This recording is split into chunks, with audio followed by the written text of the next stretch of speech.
Hello and welcome to the first book review of 2021.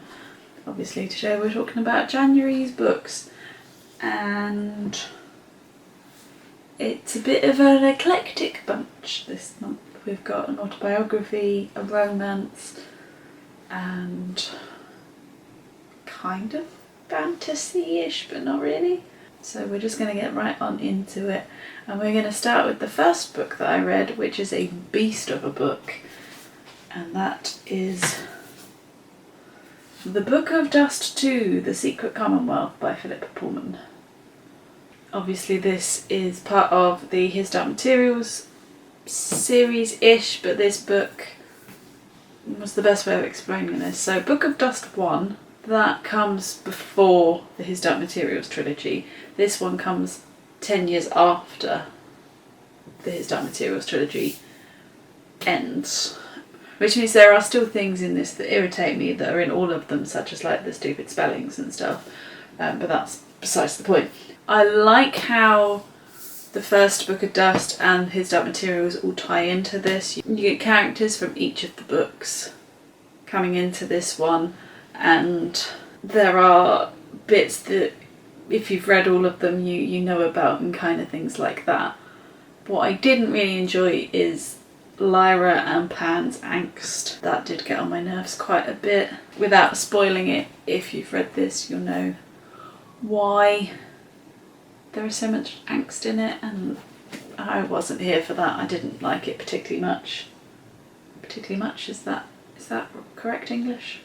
Oh well. I found that the events in the book were a bit close to home. They were a bit too real. I sort of missed the fantasy elements a bit more of it.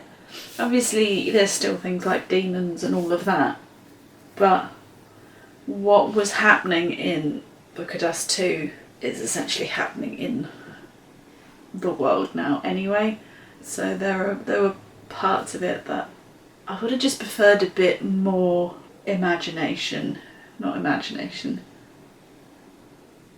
just a bit more not like my normal life, not like what's in the news anyway.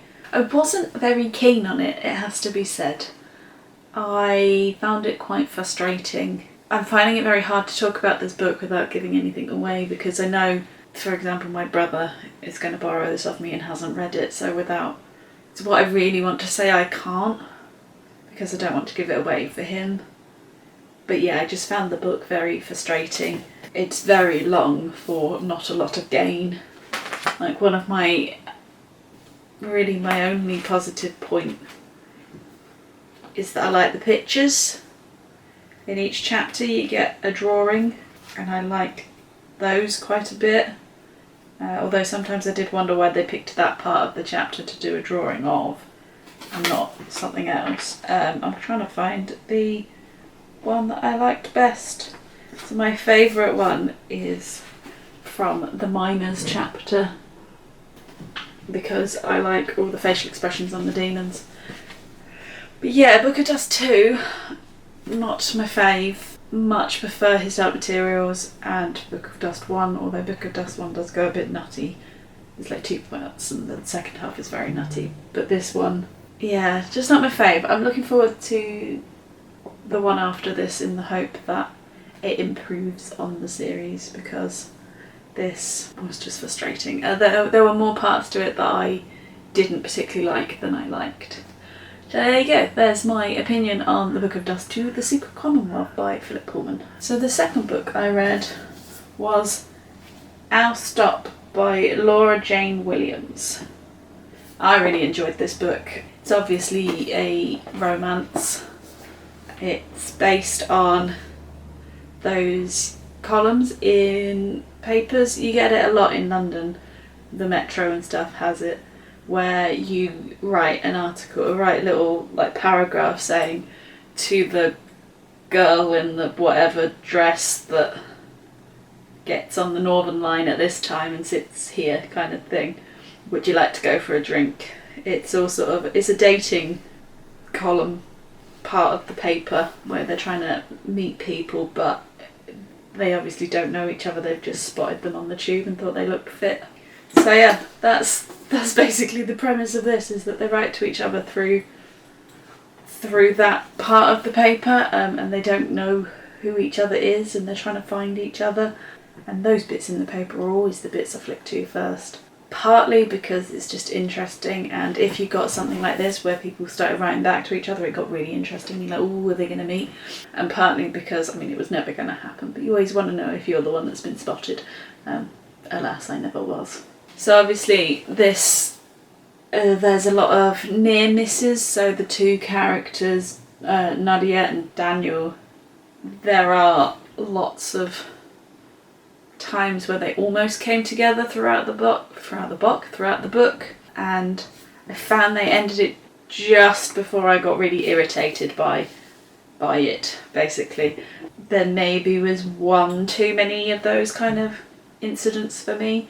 I liked it more when they could have met, but they didn't. So like, they go to, I think it was Oxford, and Daniel is with his friends and they go to a pub, and Nadia is somewhere else with her friends, and she decides, actually no, I'm just going to get room service. And the option would have been to go to the pub, and they could have met. I preferred those than the kind of bits where it's like they plan to meet each other and then one doesn't turn up, or something happens that means one can't turn up. I think that's just far more clever and sort of relying on fate and serendipity and all of that kind of stuff. But I think Laura Jane Williams pitches it at just the right level, and sort of they come together. I'm not spoiling anything. These people always come together in this kind of book, but they come together at just the right moment before it gets really irritating. So I think that's very clever. A couple of things that I sort of picked up on, and maybe just because I live in London, I very much am glad I'm not commuting. That's probably one of the only upsides of working from home, is that I don't have to commute anymore, and it helped me remember that and be grateful for that. But also, why do all the people in our stop have like really successful careers from what they're writing about? Why are all of these characters doing really well? That's not my... Obviously it does happen. Obviously London does have a lot of wealth in it. But not everybody is earning that kind of money. I guess that's just because that's the group of people she's targeted. Although saying that, Nadia's salary, compared to the job title that she had, seemed kind of low for London.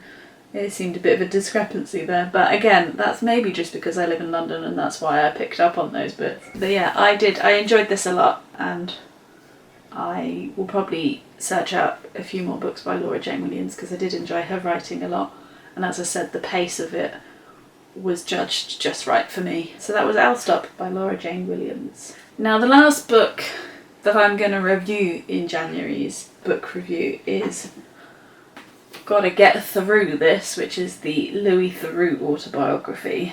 I am reading another book at the moment, but I'm just not going to have it finished. Well, obviously I haven't had it finished by the time I film this. I'll probably end up finishing it tomorrow, but it's just, I just haven't quite got there, so that will be in next month. But anyway, we're talking about Gotta Get Theroux This, which, as I said, is the Louis Theroux autobiography. And now I really enjoy Louis Theroux documentaries. I like his sort of awkwardness with it, and I've been listening to his podcast. The episodes of that, some of them are really good and insightful, and I just think he's a very good... I think because he listens so well, although maybe not quite so much in his podcast, but maybe because he listens so well, he gets a lot out of the people that he's talking to. So I just think I like him a lot, is what I'm trying to say here. Now, I haven't read a biography, an autobiography, this kind of book for a very long time. I'm struggling to think the last one I read. I've been very heavy with the fiction for the last year or so. So I did find it a bit more difficult to read, because obviously there's not a story to drive the plot points along, the book along. It's very anecdotal, so you get here's an anecdote, here's an anecdote, here's an anecdote, which makes it harder to to power through and read, and obviously I'm aiming to read like 60 pages a day, and it was harder to read with this one because of that, because there was no driving force with it really. However, saying that, I did really enjoy all the sort of behind the scenes things that he was talking about. This does focus a lot more on his documentaries than his personal life, which I get the impression his work is a huge part of his life anyway. He is very driven by his work rather than some of his personal life. Well, at least that's what I got from his book. But hearing about the behind the scenes stuff, I didn't realise quite how many documentary ideas he'd started but never finished, because either the participants weren't there or they weren't getting what they needed from them, or other documentary makers were making something along the same lines, so there was competition to get the best participants, and just so much footage and ideas and things like that just seemed to be scrapped, like months of work, and they said, okay, this isn't working, so they stop it. So that surprised me a lot, and also the fact that I thought I'd seen quite a lot of them, but there were a few that he was talking about that I don't remember watching, particularly the when Louis met, so when he goes and stays with celebrities and stuff, which leads me on to the fact that there is a lot about his documentary with Jimmy Savile in this, and about his relationship with Jimmy Savile, and I thought there was a bit too much actually. It does turn up a lot in this book, his thoughts and his feelings towards that documentary, and it I don't know whether it's just in the paperback version of this book, but there's an afterword. Louis Theroux says that he's included too much about Jimmy Savile in it. But yeah, as I said, I enjoyed the sort of behind the scenes stuff of it. It does make me want to watch some of his documentaries again. There's quite a few on iPlayer, I think, so I might go and do some of that. As I say, it's been a long time since I've read an autobiography, so I can't really judge whether this is a particularly good one or not, because I don't really have anything to compare it to. So I enjoyed it. If you're a Louis fan, there's going to be something in this book that you'll enjoy and that you'll find interesting. So there you have it. This isn't a particularly long one this month. There's only 3 books, but they've been good. I started the year on a bit of a dip, but it's all improved. So if you've enjoyed this video, please give it a thumbs up. If you haven't already, please go ahead and subscribe, and I will see you in the next one. Bye!